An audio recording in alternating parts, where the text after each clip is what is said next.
Y de una vez vamos a buscar el libro de Jonás para continuar en el estudio de este libro fascinante, el libro de Jonás. Apenas comenzamos, estamos en el primer capítulo siempre.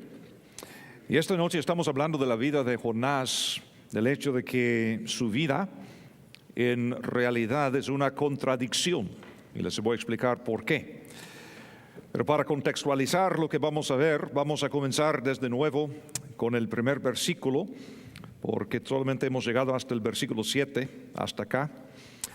Vino palabra de Jehová a Jonás, hijo de Amitai, diciendo: levántate y ve a Nínive, aquella gran ciudad, y pregona contra ella, porque ha subido su maldad delante de mí. Y Jonás se levantó para huir de la presencia de Jehová a Tarsis, y descendió a Jope, y halló una nave que partía para Tarsis, y pagando su pasaje, entró en ella para irse con ellos a Tarsis, lejos de la presencia de Jehová. Pero Jehová hizo levantar un gran viento en el mar, y hubo en el mar una tempestad tan grande que se pensó que se partirá la nave. Y los marineros tuvieron miedo, y cada uno clamaba a su Dios. Y echaron al mar los enseres que había en la nave, para descargarla de ellos. Pero Jonás había bajado al interior de la nave y se había echado a dormir. Y el patrón de la nave se le acercó y le dijo: ¿qué tienes, dormilón? Levántate, clama a tu Dios. Quizá él tendrá compasión de nosotros y no pereceremos. Y dijeron cada uno a su compañero: venid y echemos suertes para que sepamos por causa de quién nos ha venido este mal. Y echaron suertes, y la suerte cayó sobre Jonás. Ahora vamos a seguir, porque del versículo 8 en adelante vamos a ver esta noche. Entonces le dijeron ellos: decláranos ahora por qué nos ha venido este mal. ¿Qué oficio tienes? ¿Y de dónde vienes? ¿Cuál es tu tierra? ¿Y de qué pueblo eres? Y él les respondió: soy hebreo, y temo a Jehová, Dios de los cielos, que hizo el mar y la tierra. Y aquellos hombres temieron sobremanera y le dijeron: ¿por qué has hecho esto? Porque ellos sabían que huía de la presencia de Jehová, pues él se lo había declarado. Ahora, como hemos dicho, no podemos culparle demasiado a Jonás, porque la misión que el Señor le ha dado es una misión increíble. Llevar buenas nuevas a sus enemigos, los de Nínive, los asirios, una gente vil, una gente cruel, una gente, pues ellos han sido enemigos mortales de Israel a través de los siglos. Y el Señor les está dando buenas nuevas a través de Jonás. Jonás, por supuesto, no quiere ver el arrepentimiento de Nínive. Al contrario, él quiere ver relámpagos, fuego del cielo, juicio, el infierno, todo esto. Entonces Jonás está corriendo sentido contrario. Estaba pensando el otro día en mi amigo Edgar Sureniam. ¿Cuántos de ustedes se acuerdan de Edgar y Sonia, que estuvieron con nosotros un tiempo el año pasado, algunos de ustedes? Edgar y Sonia son de la Argentina. Entonces, hace poco, cuando estuve en el Cono Sur, un día estando en Buenos Aires, desayuné con Edgar y estaba pensando de nuevo en su testimonio. Aunque Edgar vive en Buenos Aires y se ve como otro porteño más, él es armenio, del lado de sus padres. Habla armenio. Se crió en una iglesia de habla armenio. Y como sabemos, los turcos en el siglo pasado casi mataron a todos aquellos. Algunos lograron escapar. La abuela de él llegó a la Argentina y Conozco a Edgar desde hace algunos años y él sabe del proyecto que tenemos nosotros con los kurdos. Y si ustedes conocen a Edgar, el milagro de Edgar es que el Señor le llamó a Edgar a un ministerio a los turcos. Él es fundador y presidente de una misión que se llama Amigos de los Turcos. No hace sentido. Es un milagro. Pero gracias al Señor, su abuelo lo creó para no guardar amargura. Decía, no, mira, los soldados turcos estaban nada más cumpliendo con su deber. ¿Cómo es que les vamos a culpar? Es la guerra, estas cosas suceden. Y si guardamos nosotros rencor, entonces somos sus esclavos. Así que como Cristo nos ha enseñado, vamos a perdonarlos. Entonces Edgar, en este sentido, es un milagro. ¡Qué contraste! El caso de Edgar y el caso de Jonás. Ahora, francamente, si yo soy Dios, y no lo soy, pero si yo soy Dios y le doy a Jonás una misión tan importante y Jonás va en sentido contrario, yo voy a decir, busco a otro. Edgar, ¿dónde estás? Y tendríamos en la Biblia el libro de Edgar. Porque Jonás era totalmente desobediente. ¿Pero qué Dios? ¿Cómo es que Dios toma a Jonás, desobediente, y a pesar de todo, lo usa para ser portavoz de su mensaje de gracia? Y como consecuencia, Nínive experimenta el avivamiento más increíble de toda la historia. ¿Y saben qué?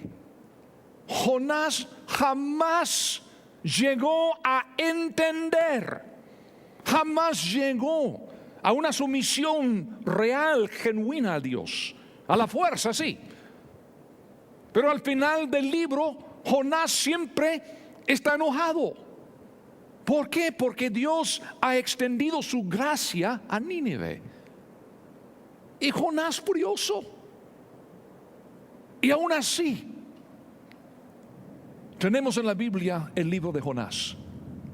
Para mí es lo increíble de la Biblia. De nuevo, si yo soy Dios, yo estoy pensando, no, yo quiero que la Biblia sea un libro de historias y cada historia perfecta con héroes y como digo, yo tendría el libro de Edgar o el libro de no sé quién, pero no tendría el libro de Jonás. Usaría a otra persona, pero Dios usa al rebelde para llevar a cabo su voluntad. Qué tremendo. Como lo decía la semana pasada, la voluntad del Señor. Nosotros no podemos parar lo que Dios quiere hacer. Y nosotros, si Él quiere, nosotros vamos con Él. O en primera clase, o con las maletas abajo, o dentro de la ballena, lo que sea. Y la voluntad del Señor siempre se lleva a cabo. Ese es el caso de Jonás. Ahora, hay una cosa muy importante aquí. Hay una controversia hoy en día en cuanto a las veces que los policías persiguen a los criminales en autos a alta velocidad. Y podemos apreciar, por supuesto, que la policía quiere detener al criminal. Pero también es un hecho que tal carrera expone al público a gran peligro. Y también es un hecho que muchas personas inocentes han sufrido heridas serias o la muerte debido a accidentes de tránsito cuando la policía está persiguiendo a criminales a alta velocidad. Este es el caso de Jonás. Jonás está huyendo de la autoridad de Dios y expone a todos a peligro. Hasta personas inocentes. Cuando tú huyes de Dios, muchas veces son tus familiares que sufren, tus amigos, tus vecinos, y muchas veces hasta personas inocentes por el pecado de uno. Ese es el caso de Jonás. La lección que tenemos que aprender en primer lugar, si estás huyendo de Dios, vas a tropezarte con otras personas y hacerles daño. Como en el caso del versículo 8, entonces le dijeron ellos: decláranos ahora por qué nos ha venido este mal. ¿Qué oficio tienes? ¿De dónde vienes? ¿Cuál es tu tierra? ¿Y de qué pueblo eres? Jonás era pasajero en un barco de carga que iba en rumbo opuesto al que Dios le había mandado. Y él debía saber bien que esto de nada servía. ¿Cómo es posible huir de Dios? Dios siempre nos descubre, tarde o temprano. Siempre nos descubre. Pero ¿sabes qué? Si tienes algún complejo de inferioridad, si te sientes desanimado a veces porque a nadie le importas o nadie se interesa por ti, hay una manera para resolver este problema. Si empiezas a huir de Dios, a tropezarte con otros y causarles daños, ellos van a querer saber todo en cuanto a tu vida. ¿Tú qué haces? ¿Quién eres? ¿De dónde vienes? ¿Qué oficio tienes? Ese es el caso con Jonás. Cuando no tienes en tu corazón el mismo deseo que Dios tiene en cuanto a alcanzar a todos sus pueblos, habrá problemas. Habrá problemas. Un creyente que huye de Dios es una amenaza para toda la humanidad. Cuando uno piensa que puede esconderse del Señor, en primer lugar es imposible. En segundo lugar, vas a exponer a otros también a peligro. En Hechos capítulo 4, hablando de contrastes, tenemos el caso de Pedro y Juan, quienes han recibido una orden prohibiéndoles predicar en el nombre de Jesucristo. Entonces, ¿qué hacen? Predican en el nombre de Jesucristo, porque dicen que tienen que obedecer a Dios y no al hombre. Sin embargo, en su nombre, el nombre de Jesucristo, han sanado a un hombre que era cojo de nacimiento. Los principales entre los judíos nada pueden decir, porque aquel que había sido sanado estaba de pie junto a ellos. ¿Qué van a decir? ¿Para qué contraste? Ellos están llevando sanidad, algo que no se puede negar, y Jonás, al contrario, huye de Dios, trayendo daño y peligro para todos. Ese es el contraste. Ahora, una pregunta para nosotros. En este año pasado, ¿quiénes son las personas sanadas, entre comillas, que están a nuestro lado, dando testimonio de nuestra fe? Es muy fácil llegar a la iglesia, cantar, leer la Biblia, dar testimonio, hablar de cuánto amamos al Señor y todo esto. Pero la pregunta es, ¿qué tal la gente en nuestro derredor? O sea, ¿estamos llevándoles beneficio o peligro? ¿Causándoles daño o trayéndoles sanidad? Porque esa es la pregunta. Y aquí no valen palabras. La pregunta: ¿y la persona sanada dónde está? Las personas con las cuales hemos compartido las buenas nuevas, las personas que han sido transformadas gracias a lo que Dios ha hecho a través de nuestros testimonios, o aún compartiéndoles cómo crecer, haciendo discípulos. ¿Cuándo fue la última vez? ¿Dónde están las personas? El fruto. Hablamos de vez en cuando de fruto espiritual. ¿Dónde está? Entonces la pregunta tendría que ser si estamos huyendo de Dios o si estamos andando con Dios. Porque si estamos andando con Dios, obviamente nuestro corazón será igual al corazón de Él. Nosotros vamos a querer lo que Él quiere, que es la salvación de los pueblos del mundo. Si vamos en sentido contrario, entonces estamos pensando tan solo en nosotros mismos y tarde o temprano provocando problemas y daño para los demás. Así que no vamos a responder muy apresuradamente, sino pensándolo bien. ¿Dónde están? ¿Dónde están estas personas? Y si no la hay, entonces valdría la pena orar y postrarnos ante el Señor y hacer lo que cantamos hoy. Y ofrecernos a Él, pedirle que nos use para su honra y su gloria, para la transformación de otras personas más. Porque llegamos al segundo punto que tenemos que considerar. Si en tu corazón no tienes el deseo que Dios tiene de alcanzar a todos los pueblos del mundo, igual a Jonás, tu vida es una contradicción. Tu vida es una contradicción. Si dices ser cristiano y no tienes corazón para alcanzar a los pueblos del mundo. En versículo 9, qué fuerte lo que vamos a leer. Y tan solo nos podemos imaginar lo que Jonás está sintiendo en este momento. Él sabe lo que está haciendo. Él muy a propósito va en sentido contrario.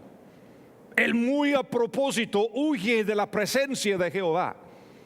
Bueno, si el Señor me ha llamado a Nínive, busco el primer barco que va en sentido contrario. Tarsis, fantástico, voy, sentido contrario. Él sabe lo que está haciendo. Y en versículo 9, cuando ellos le han preguntado, ¿qué oficio tienes, de dónde vienes, cuál es tu tierra y de qué pueblo eres?, Él les respondió. Y me imagino que estas palabras las estaba tragando. Soy hebreo. Abraham fue el primer hombre en la Biblia llamado hebreo. Abraham, padre de los judíos. El nombre hebreo significa hijo de Heber. Así era Abraham, hijo de Heber. Desde Abraham los judíos se llamaban hebreos, hijos de Heber. Y nosotros conocemos la historia. Abraham fue el fundador de este pueblo que Dios apartó para sí mismo. Pero su plan no era discriminar a los demás.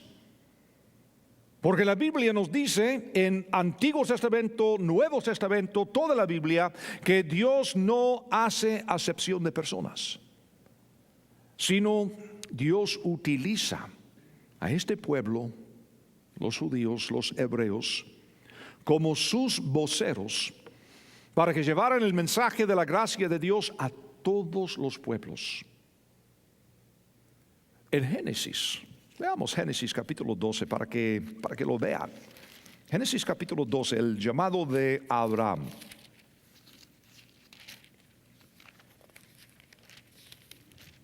Algunos dicen, ¿y cómo es que Dios amó a Israel y a ningún otro? No, hay que leer la Biblia. En versículo 1, Génesis 12, pero Jehová había dicho a Abraham, vete de tu tierra y de tu parentela, de la casa de tu padre, a la tierra que te mostraré. Y haré de ti una nación grande, y bendeciré y engrandeceré tu nombre, y serás bendición. Bendeciré a los que te bendijeren, y a los que te maldijeren maldeciré, y serán benditas en ti todas las familias de la tierra. Y esta frase en hebreo lingüísticamente equivale las palabras de Cristo en Mateo capítulo 28, cuando nos dijo: por tanto, id y haced discípulos a todas las naciones. Literalmente, a todas las familias de la tierra. En griego, paratan etne, que nos regala nuestra palabra etnia, étnico, etc. La misma cosa aquí. Abraham ha sido bendecido para bendecir a todos los pueblos del mundo. Igualmente, nosotros hemos recibido la salvación para que nos sentemos el resto de la vida aquí en la tierra disfrutando. No, hemos sido bendecidos para bendecir todos los pueblos del mundo hasta el fin de la tierra, hasta lo último de la tierra. Todas las naciones, todos los grupos étnicos. Esta es la comisión que hemos recibido. Y ahora vemos a Jonás huyendo de Dios, porque Dios le había comisionado a llevar su mensaje a los ninivitas, enemigos mortales de los hebreos, por supuesto. Y la triste verdad es que Jonás estaba lleno de prejuicios contra ellos y no quiere ir. Tiene prejuicio. Y ahora, sabiendo bien Jonás quiénes son los hebreos, sabiendo seguramente de memoria las palabras que Dios había dicho a Abraham, su padre, Abraham, bendecido para bendecir, Jonás ahora tiene que contestar: soy hebreo. Soy hebreo. Sería como robar un banco. Y hablando después con los policías, tienes que decir: y soy cristiano. La pregunta entonces, ¿qué estabas haciendo? Soy hebreo. Y además dice: y temo a Dios. ¿De veras? ¿De veras? Escuche lo que nuestro Señor Jesús dijo a algunos individuos que eran como Jonás, que vivían en la época de Jesús. En Lucas 6:46 dijo el Señor: ¿por qué me llamáis Señor, Señor, y no hacéis lo que yo digo? Buena pregunta. Una pregunta que podría hacerse cada domingo en cualquier iglesia, porque siempre hay personas que hablan de Señor, Señor, Señor, mi Dios, te amo. Ajá. Y si me estás llamando Señor, Señor, ¿por qué no haces lo que te digo? Jonás además tuvo que decir que era hebreo, que teme a Dios, el Dios de los cielos, que hizo el mar y la tierra. El Dios que hizo el mar y la tierra. El Dios de los cielos. ¿De veras, Jonás? ¿Este es el Dios a quien temes? Y perdóname, Jonás, ¿pero estás tratando de huir de Él? ¿El Dios de los cielos? ¿El Dios que hizo el mar y la tierra? ¿Este es el Dios a quien temes? ¿Quieres decir que este es el mismo Dios que existía en los días de Job?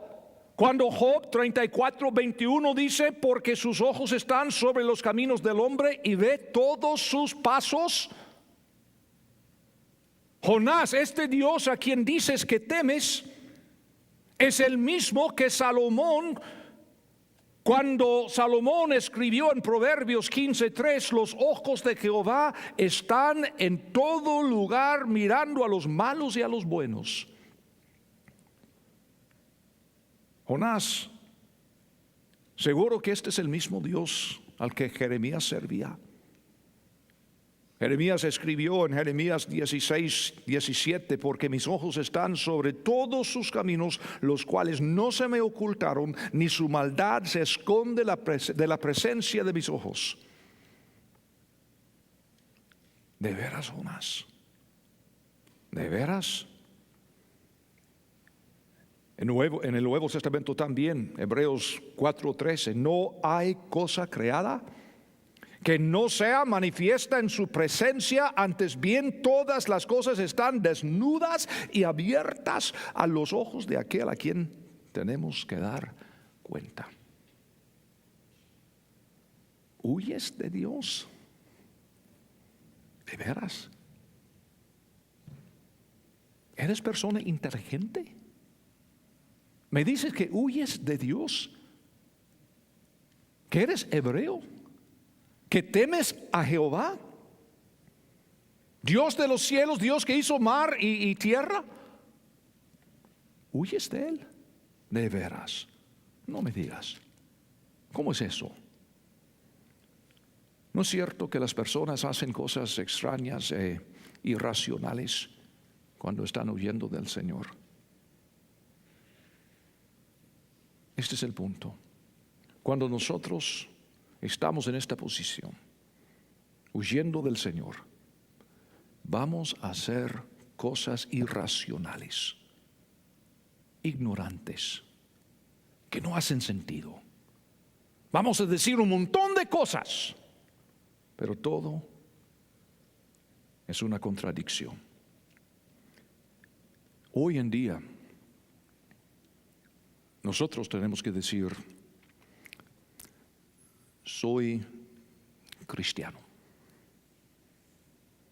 La mayoría de nosotros no somos hebreos, posiblemente uno o dos de vez en cuando que llega a la iglesia que viene de un fondo judaico, algo así.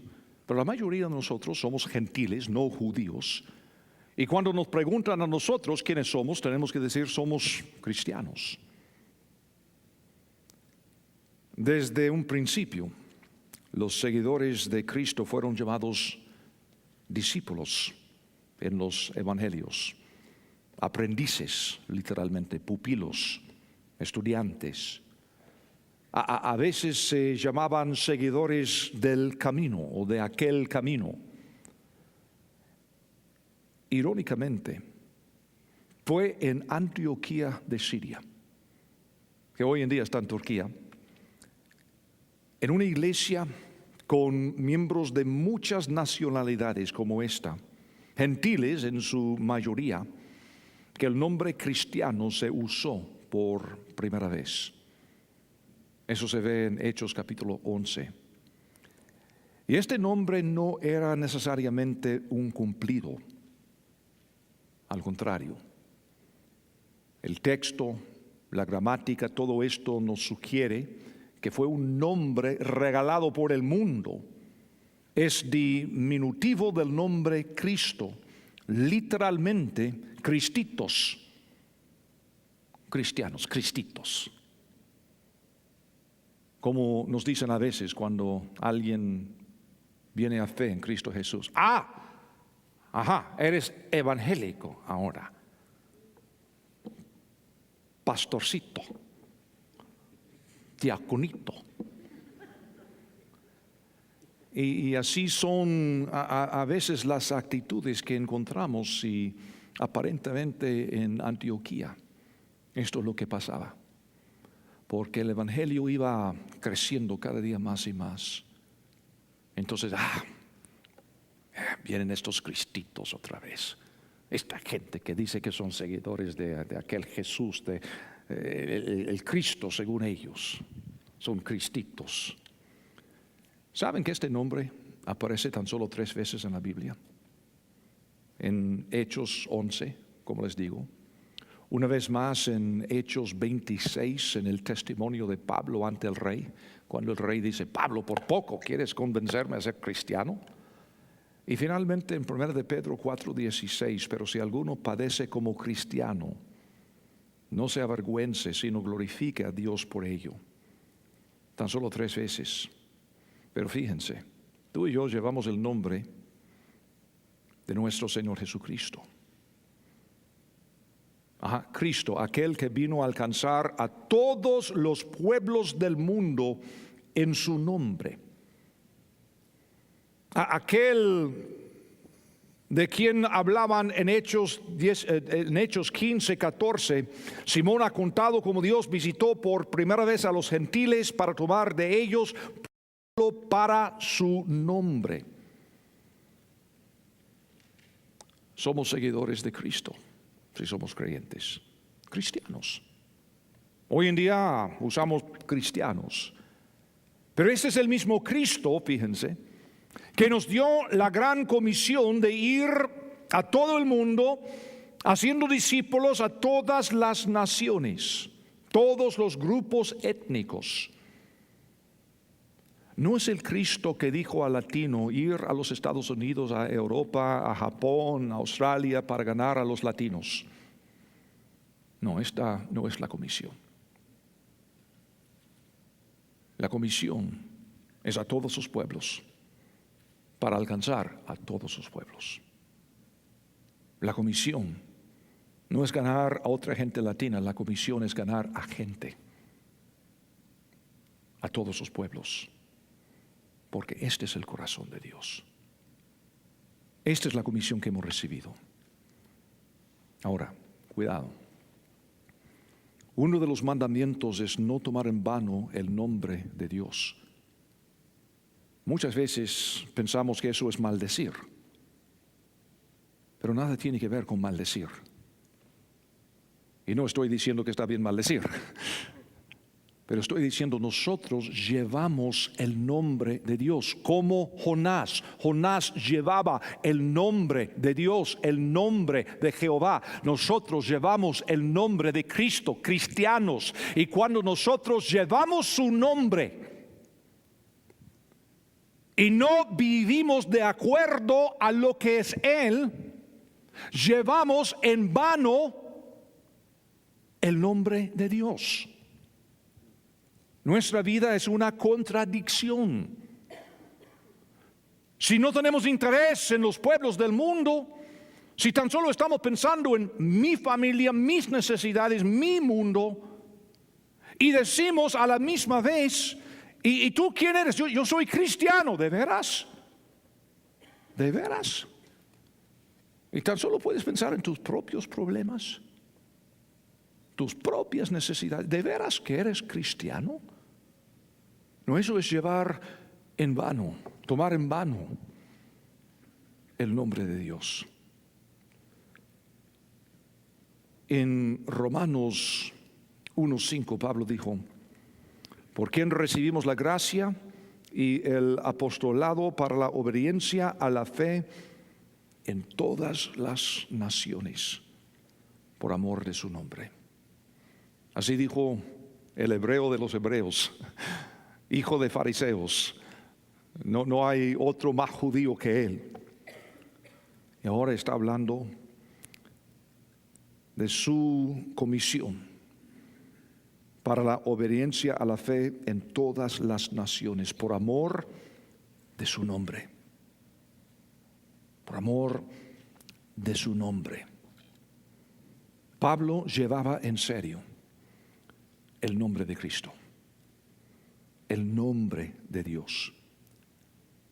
Entonces vale hacernos la pregunta si nuestras vidas son una contradicción, si estamos tomando el nombre de Dios en vano, si estamos buscando a Dios apenas para que salgamos de nuestros problemas y tribulaciones, o si podamos comprender realmente lo que significa pertenecerle a Él. Y cuando no comprendemos lo que Dios está haciendo para alcanzar a todos los pueblos del mundo, entonces nuestras vidas vamos en dirección opuesta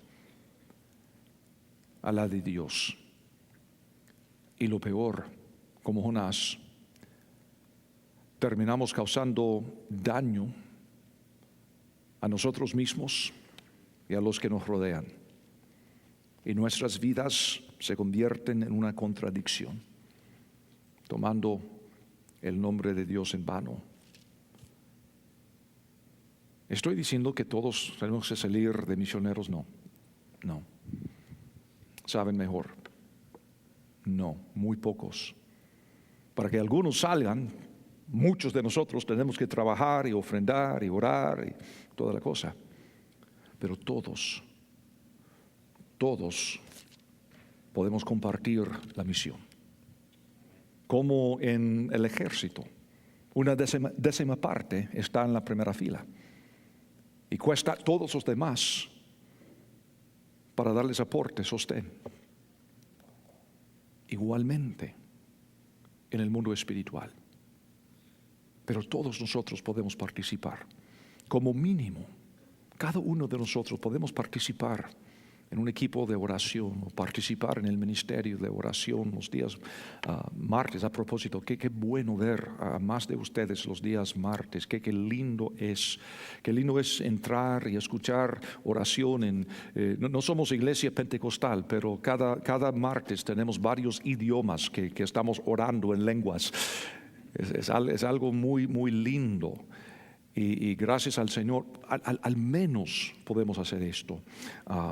Podemos todos orar específicamente por algunos misioneros. Podemos sacar estas hojas que están en el lobby, ahí por el muro que tenemos en cuanto a este proyecto 52, estos Nuevos Testamentos 52,000 en el idioma farsi para los de Irán.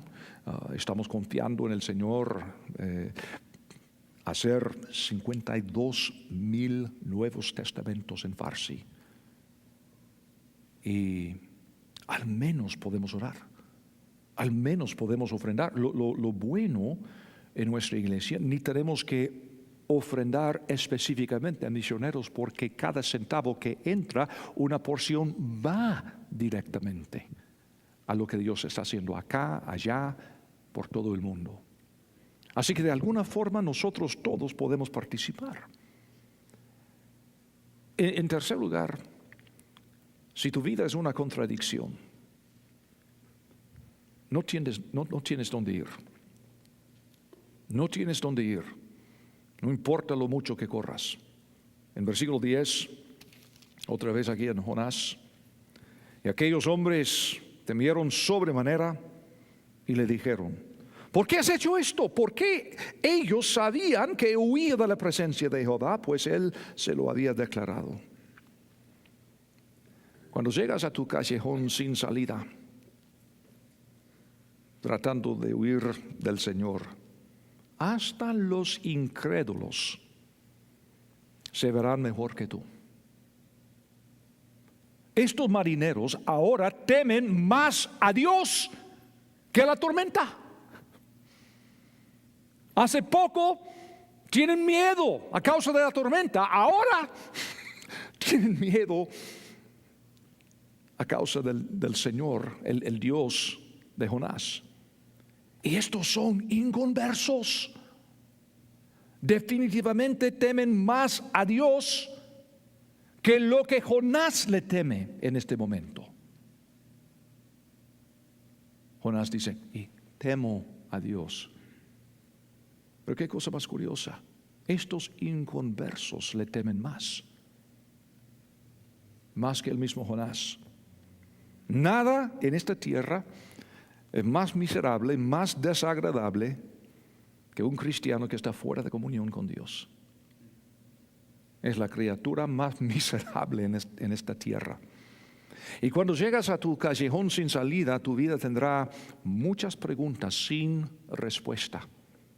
Por ejemplo, versículo 10, aquellos hombres temieron sobremanera, le dijeron: ¿por qué has hecho esto?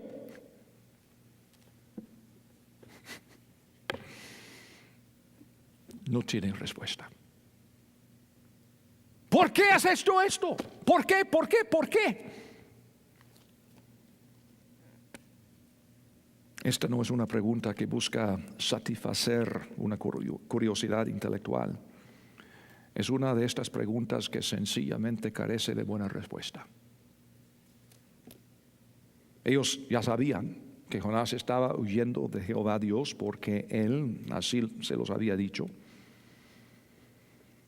Tal vez les dijo esto porque ellos no podían comprender por qué no se esperaba que saliera una nave de pasajeros. ¿Quién sabe? No sabemos, no tenemos este nivel de detalles. Porque no es una nave de pasajeros, así nos dice el libro. Jonás estaba para salir ya. ¿A dónde va? Voy. Va con las maletas y todo en este barco. ¿Por qué haría algo como esto? Posiblemente le preguntaron, posiblemente les dijo, bueno, porque estoy huyendo de mi Dios. Qué interesante. ¿Por qué alguno de nosotros podría pensar que es posible huir de Dios? Qué absurdo aún decirlo. ¿Qué haces? Estoy huyendo de Dios, de veras. ¿Y cómo te va? ¿Cómo es esto? Cuando tu vida llega al fondo, estas son las preguntas que otros te harán. ¿Por qué es que tú, un creyente en Jesucristo, dejarías a tu cónyuge, abandonarías a tus hijos para irte con alguien que conociste en una sala de chat por internet y a quien nunca has visto en persona? ¿Por qué lo harías? Pero así han hecho algunos miembros de esta iglesia. ¿Cómo es posible?